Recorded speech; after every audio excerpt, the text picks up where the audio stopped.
इस वीडियो में हम लोग एडमिशन पढ़ेंगे कि क्या होता है और कौन से लोग हैं जिनका स्टेटमेंट जो है एडमिशन कंसीडर किया जाता है। ठीक है, तो हम लोग एडमिशन से स्टार्ट करते हैं। सेक्शन 15 जो है एडमिशन को डिफाइन करता है। अगर हम थोड़ा बेयर धीमे लैंग्वेज बोलें। पढ़े तो वो कहता है कि any statement oral documentary or electronic which suggest an inference as to the fact in issue or the relevant fact which is made by any person or under the circumstances here and after mentioned। अब इसको हम लोग थोड़ा सा divide करते हैं statement को तो ज़्यादा अच्छा समझ में आएगा। कोई भी ऐसा स्टेटमेंट चाहे वो ओरल हो, डॉक्यूमेंट्री हो या इलेक्ट्रॉनिक हो, और इसमें क्या कर रहा हो, इन्फरेंस सजेस्ट कर रहा हो किसके लिए, फैक्ट इन इशू या फिर रेलेवेंट फैक्ट से रिलेटेड, तो वो क्या हो जाएगा, एडमिशन हो जाएगा। पर कब, जब वो स्टेटमेंट बोली गई है ऐसे लोगों के द्वारा और ऐसे सर्कमस्टेंसेज में जो कि मेंशन है कहाँ, आगे के सेक्शंस में। और वो आगे के सेक्शंस कहाँ हैं, 16, 17 और 18। 16, 17 और 18 ये बताता है कि कौन से ऐसे लोग हैं जो कि स्टेटमेंट बोलेंगे और किन सर्कमस्टेंसेज में बोलेंगे, तो वो स्टेटमेंट क्या बन जाएगा, एडमिशन हो जाएगा। ठीक है, तो हम कंक्लूजन क्या ड्रॉ कर सकते हैं कि एडमिशन एक ऐसा स्टेटमेंट है, कोई भी ऐसा स्टेटमेंट जो सजेस्ट कर रहा है इन्फरेंस, ठीक है, as to the fact in issue या फिर रेलेवेंट फैक्ट, तो वो एडमिशन हो जाता है। अब इसको हम एक एग्जाम्पल से समझ लेते हैं। एक पर्सन है जिसको कि रिकवरी ऑफ लोन के लिए जो है सू किया जाता है, ठीक है, और जब उसके बुक ऑफ अकाउंट्स चेक किया जाता है तो उसमें उसी लोन का मेंशन मिलता है। अब ये जो रिकॉर्डिंग ऑफ लोन है उस बुक ऑफ अकाउंट में उसके, ये फैक्ट जो है क्या हो जाता है, ये एडमिशन हो जाता है। ठीक है, उसके द्वारा वो जो लिखा गया है वो एडमिशन हो जाएगा, क्योंकि हमने पढ़ा था कि एडमिशन हो सकता है, ओरल भी हो सकता है, डॉक्यूमेंट्री भी हो सकता है, या इलेक्ट्रॉनिक भी हो सकता है। तो ये क्या हो गया, डॉक्यूमेंट्री। अगर वहीं पे उस पर्सन ने क्या किया होता है, उसने अपने फ्रेंड को बोला होता है कि हाँ मैंने एक लोन लिया है, ठीक है, भले उसने ये ना बताया हो कि उसने किससे लिया था, कितना अमाउंट लिया है, ठीक है, नहीं बताया, पर सेम समय पे उसने वो चीज़ अपने फ्रेंड से बोली थी, वो स्टेटमेंट क्या हो जाएगा, अब उसका फ्रेंड आके कोर्ट में बता सकता है कि हाँ इसने ऐसा बोला था, वो स्टेटमेंट उसी के द्वारा बोला गया, तो वो एडमिशन हो जाएगा। और ये कैसा एडमिशन होगा, ओरल एडमिशन। एडमिशन्स रेलेवेंट भी होते हैं, साथ ही साथ एडमिसिबल भी होते हैं। ठीक है, तो यहाँ पे हम देखेंगे कि क्या रीज़न होता है कि वो एडमिसिबल होते हैं कोर्ट में। पहला रीज़न ये है कि admissions against the interest of maker होते हैं, मतलब कि जो पर्सन वो स्टेटमेंट बोल रहा है वो स्टेटमेंट क्या है, उसी पर्सन के इंटरेस्ट के अगेंस्ट है। ठीक है, तो ये मान लिया जाता है कि वो स्टेटमेंट सच है, क्योंकि कोई भी रीजनेबल पर्सन कोई झूठा स्टेटमेंट तो देगा नहीं, वो भी अपने ही खिलाफ। ठीक है, तो इसलिए मान लिया जाता है कि अगर वो उसके इंटरेस्ट के खिलाफ है तो वो ज़रूर सच ही होगा, तभी वो बोल रहा है, वरना कोई भी पर्सन जानबूझकर अपने ही खिलाफ कोई झूठा स्टेटमेंट तो देगा नहीं। तो इसलिए ये रीज़न होता है कि एडमिशन जो है एडमिसिबल होते हैं। दूसरा रीज़न क्या है, admission as the evidence of contradictory evidence. इसका मतलब ये है कि जब कोई कॉन्ट्राडिक्शन हो किसमें, जो पार्टी का स्टेटमेंट है मतलब कि एडमिशन, और उसके केस में, तो वो जो ऑब्वियसली अब आपका केस कुछ डिफरेंट है, आप उसमें कुछ और बात कह रहे हो, पर आपका जो एडमिशन जो बाद में आपने कोई स्टेटमेंट बोला था पहले, उसमें कोई कॉन्ट्राडिक्शन है, तो वो स्टेटमेंट रेलिवेंट हो जाता है। ठीक है, अब इसको जैसे हम अपने पुराने एग्जाम्पल से समझते हैं, जहाँ पे कि ए को जो है सूट फाइल किया गया था उसके खिलाफ रिकवरी ऑफ लोन के लिए, और वो कहता है कि मैंने तो कोई लोन लिया ही नहीं। ठीक है, पर जब उसी का बुक ऑफ अकाउंट चेक किया जाता है तो उसमें खुद उसने मेंशन किया हुआ था लोन के बारे में। ठीक है, तो वो उसी का स्टेटमेंट है। ठीक है, तो एक जगह पे वो कह रहा है कि वो लोन नहीं लिया, दूसरी जगह उसके ही बुक ऑफ अकाउंट में लोन का मेंशन होना एक कॉन्ट्राडिक्टरी है, तो वो जो है एडमिशन क्या होगा, रेलिवेंट हो जाएगा। Admissions constitute as a waiver of proof.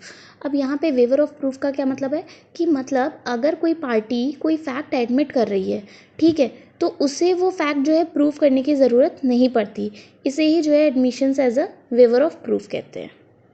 अब हम लोग टाइप्स ऑफ एडमिशन्स देख लेते हैं। पहला होता है जुडिशियल एडमिशन, इसे फॉर्मल एडमिशन भी कहते हैं। ऐसे एडमिशन्स जिसमें कि पार्टीज़ ने कोई कोई फैक्ट जो है एडमिट किया हो प्रोसीडिंग्स के दौरान, तो उसे जुडिशियल एडमिशन्स कहते हैं। ठीक है, और ऐसे एडमिशन्स जो है पार्टीज़ के ऊपर बाइंडिंग होते हैं। ठीक है, such admissions are constitute as a waiver of proof. इसका मतलब ये है कि अगर पार्टीज़ ने कोई फैक्ट जो है एडमिट किया है during the proceedings of the case, ठीक है, तो इसमें क्या होगा कि कोर्ट जो है वो फैक्ट मान लेती है और आपको कोई फर्दर एविडेंस देने की ज़रूरत नहीं है for the proof of that fact. दूसरा टाइप ऑफ एडमिशन क्या होता है, एक्स्ट्रा जुडिशियल एडमिशन, जिसको कि हम इनफॉर्मल या कैजुअल एडमिशन भी कहते हैं। ऐसे एडमिशन्स जो कि नॉर्मली हम जो है ऑर्डिनरी कोर्स ऑफ लाइफ में या बिजनेस या कैजुअल ऐसे कॉन्वर्सेशन में कोई फैक्ट एडमिट कर ले, उसे हम एक्स्ट्रा जुडिशियल एडमिशन्स बोलते हैं। ठीक है, और such admissions actually do not constitute as a waiver of proof. ठीक है, अब तीसरा जो पॉइंट है ये इम्पॉर्टेंट पॉइंट है कि हमने पढ़ा था कि हियर से एविडेंसेस जो होते हैं वो बहुत ही अच्छे एविडेंस नहीं माने जाते, बट एडमिशन भी उसका एक एक्सेप्शन है। मतलब कि एक एडमिशन जो है हियर से एविडेंस होता है बट फिर भी कोर्ट इसे एडमिट करती है। जैसे कि हमने एक एग्जाम्पल देखा था स्टार्टिंग, ए के अगेंस्ट एक सूट फाइल किया जाता है रिकवरी ऑफ लोन के लिए, ठीक है।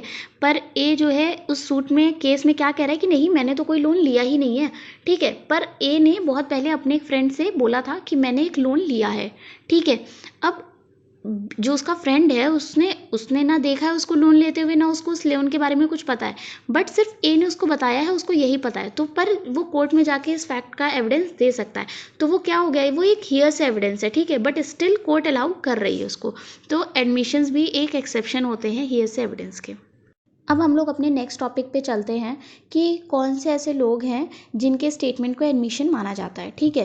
तो उससे पहले हम सेक्शन 15 जो कि एडमिशन को डिफाइन करता है उसकी बात करते हैं।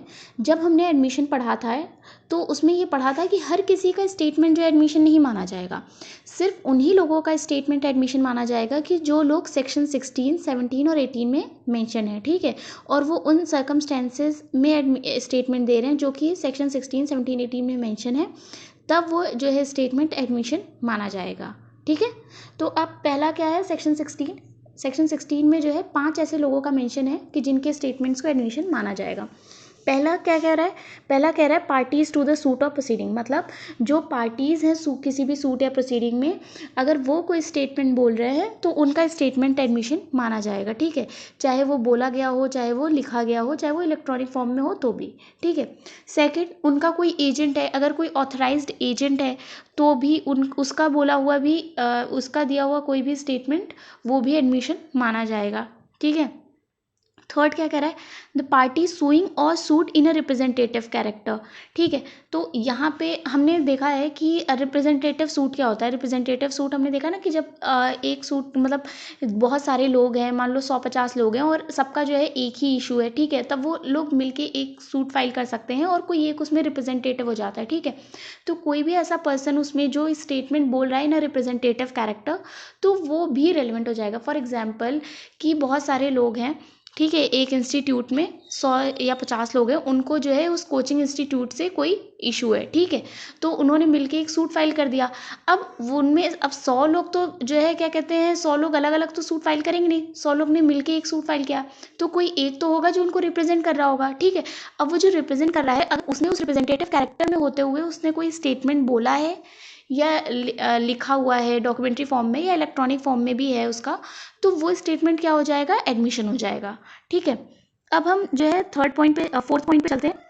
कोई भी ऐसा पर्सन जिसका कि पेक्यूनरी मतलब प्रॉपर्टी में कोई इंटरेस्ट हो, या पेक्यूनरी मतलब मनी इंटरेस्ट हो, किस में, जो सूट का सब्जेक्ट मैटर है उसमें, ठीक है, तो वो उसका दिया हुआ स्टेटमेंट क्या होगा, एज एन एडमिशन रेलिवेंट होगा, ठीक है। और दूसरी बात कि ये जो एडमिशन जो स्टेटमेंट बोला गया है जिसको कि हम एडमिशन मान रहे हैं, वो कब बोला गया हो, जब वो इंटरेस्ट कंटिन्यू हो। मतलब कि अगर इंटरेस्ट शुरू होने से पहले ही, क्रिएशन ऑफ इंटरेस्ट से पहले कोई स्टेटमेंट बोला गया था उस पर्सन के द्वारा, या फिर वो इंटरेस्ट ख़त्म हो जाने के बाद उसने कोई स्टेटमेंट बोला है, तो वो रेलिवेंट नहीं होगा, वो एज एन एडमिशन नहीं माना जाएगा, ठीक है। अब इसमें एग्जांपल देख लेते हैं। ABCD 4 भाई हैं। ए जो है सूट फाइल करता है कि मुझे इस घर में, जो उनका कॉमन घर है, उसमें शेयर चाहिए अपना, ठीक है, उसका भी इंटरेस्ट है और बाकी भाई का भी कॉमन इंटरेस्ट है उसमें, ठीक है। तो उनमें से किसी ने भी अगर कोई इंटरेस्ट स्टेटमेंट बोला है, ठीक है, और जब वो इंटरेस्ट कंटिन्यू था उनका, जब उसमें इंटरेस्ट था उस घर में, तब उन्होंने कोई स्टेटमेंट दिया, तो वो क्या हो जाएगा, एडमिशन हो जाएगा। पर मान लो अगर ए ने कोई स्टेटमेंट दिया होता जब उस घर में उसका इंटरेस्ट क्रिएट भी नहीं हुआ था तब, ठीक है, तो वो एडमिशन वो क्या स्टेटमेंट रेलिवेंट होगा, नहीं रेलिवेंट होगा, ठीक है। सिमिलरली अगर इंटरेस्ट खत्म हो जाए, मतलब मान लो कल को उसने अपना शेयर लिया और बेच दिया, अब उसके बाद वो ये बोल रहा है कि कुछ भी कोई भी स्टेटमेंट दे रहा है, तो वो एज एन एडमिशन रेलिवेंट नहीं होगा, क्यों, क्योंकि उसका इंटरेस्ट ही खत्म हो चुका है ना। अब हम नेक्स्ट टॉपिक पे चलते हैं, ठीक है, जो कि कह रहा है कि प्रेडेसेरेंट टाइटल का बोला हुआ कोई भी स्टेटमेंट भी एडमिशन माना जाएगा, ठीक है। पर क्वेश्चन अराइज होता है कि प्रेडेसेरेंट टाइटल कौन है, ऐसा पर्सन जिससे कि पार्टीज़ ने जो है क्या किया है, इंटरेस्ट डराइव किया है, किस में, जो सूट में सब्जेक्ट मैटर है ना उसमें जो है इंटरेस्ट डराइव किया था जिस पर्सन से, वो प्रेडेसेरेंट टाइटल होता है, ठीक है। और ये स्टेटमेंट कब बोला गया हो, जब उस पार्टी जिसने अपना इंटरेस्ट ट्रांसफ़र कर दिया है उसने जो है तब वो स्टेटमेंट बोला था जब उसके पास इंटरेस्ट था, उसने ट्रांसफ़र नहीं किया था पार्टीज़ को। उससे पहले अगर कोई स्टेटमेंट बोला था उस पर्सन ने तो वो इसमें स्टेटमेंट क्या होगा, एडमिशन हो जाएगा। हम लोग इसको अपने पुराने एग्जाम्पल से समझेंगे। ABCD 4 भाई हैं, ठीक है। उन्होंने मान लो वो घर किससे ख़रीदा था, F से ख़रीदा था, ठीक है। F क्या हो गया यहाँ पे, प्रेडेसर इन टाइटल हो गया क्योंकि उससे ही उन्होंने अपना ये इंटरेस्ट डराइव किया है, ठीक है। अब F का बोला हुआ कोई भी स्टेटमेंट क्या होगा, एडमिशन होगा। पर कब, जब उसने अपना इंटरेस्ट ट्रांसफ़र नहीं किया था ABCD को, तब जब उसका उस घर में इंटरेस्ट था उस समय बोला हुआ कोई भी स्टेटमेंट एडमिशन माना जाएगा F के द्वारा। अब हम लोग सेक्शन 17 पे चलते हैं जो कि ये बताता है कि और कौन होगा जिसका कि स्टेटमेंट हम एडमिशन मानेंगे। तो सेक्शन 17 कह रहा है कि कोई भी ऐसा पर्सन जिसकी पोजीशन को प्रूव करना ज़रूरी था सूट और प्रोसीडिंग में ताकि वो सूट डिसाइड हो सके, ठीक है। और उसका स्टेटमेंट तब रेलेवेंट होता अगर कोई सूट जो है पार्टी ने उसके खिलाफ किया होता, ठीक है, तब उसका स्टेटमेंट रेलेवेंट होता। तो इस सूट में भी जो है क्या होगा, उसका स्टेटमेंट रेलेवेंट हो जाएगा और एडमिशन के तौर पे कंसीडर किया जाएगा। अगर इसको और सिंपल लैंग्वेज में समझे तो आप ये समझिए कि जहाँ पे भी जो पार्टीज़ टू द सूट हैं उन पार्टीज़ का जो राइट और लाइबिलिटी है वो किस पे डिपेंड कर रहा है, किसी थर्ड पर्सन की लाइबिलिटी पे डिपेंड कर रहा है, ठीक है। तो वो जो थर्ड पर्सन है ना उसके मतलब उसके द्वारा जो बोला गया स्टेटमेंट होगा उसकी लाइबिलिटी को लेके तो वो एडमिशन माना जाएगा। अब हम इससे रिलेटेड एक एग्जाम्पल देखेंगे और वापस आके फिर उस एग्जाम्पल को इस स्टेटमेंट से कंपेयर करेंगे ताकि हम बेटर अंडरस्टैंड कर पाए, ठीक है। तो एग्जाम्पल क्या है, ए जो है एजेंट है बी का और एजेंट का काम क्या है कि वो रेंट कलेक्ट करता है बी के बिहाफ पे, ठीक है। तो बी जो है ए के खिलाफ एक सूट फाइल करता है कि तुमने जो है सी से रेंट नहीं लिया, ठीक है। तो ए का कहना है कि वो जो है कोई भी रेंट ड्यू ही नहीं था उसकी तरफ से, इसलिए मैंने उससे कोई रेंट लिया ही नहीं। पर ए का कहना है कि नहीं, तुमको जो है सी से रेंट लेना था और वो ओ करता है रेंट, ठीक है। तो अब यहाँ पे फैक्ट इन इशू क्या हो गया है कि क्या जो है सी जो है रेंट ओ करता है या नहीं करता है, ठीक है।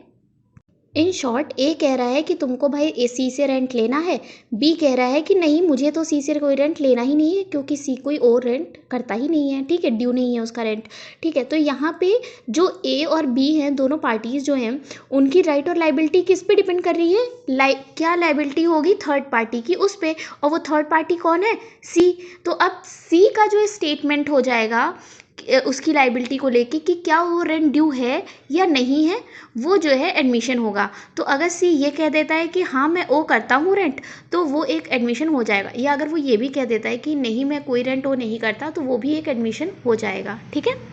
अब हम लोग सेक्शन 18 देखेंगे। सेक्शन 18 ये कहता है कि कोई भी ऐसा पर्सन जिसको कि पार्टी के जो पार्टी है सूट्स में उसमें से किसी ने जो है क्या कहते हैं एक्सप्रेसली रेफ़र किया था, किसके लिए रेफ़र किया था, टू गेट द इंफॉर्मेशन, किसके रेफरेंस में, मैटर इन डिस्प्यूट, जो भी मैटर था डिस्प्यूट में उससे रिलेटेड इन्फॉर्मेशन जो है लेने के लिए रेफ़र किया था, उस पर्सन का स्टेटमेंट जो है एडमिशन माना जाएगा।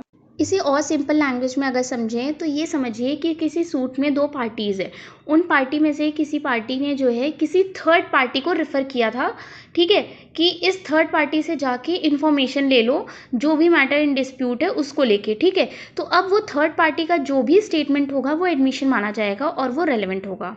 अब इसको हम एग्जाम्पल से समझते हैं। ए जो है अपना घोड़ा बी को बेच रहा है, ठीक है।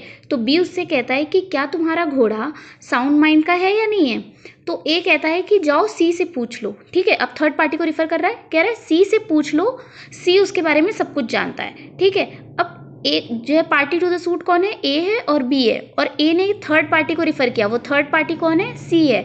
तो सी का कोई भी बोला हुआ स्टेटमेंट एडमिशन माना जाएगा और वो रेलेवेंट होगा। तो हमने इस वीडियो में क्या देखा कि सेक्शन 15 में एडमिशन क्या होता है, फिर हमने ये देखा कि एडमिशन क्यों एडमिसिबल है, उसके बाद हमने ये देखा कि 16, 17 और 18 में कौन कौन से लोग हैं जिनका स्टेटमेंट एडमिशन अमाउंट करता है और साथ ही साथ वो रेलेवेंट होता है।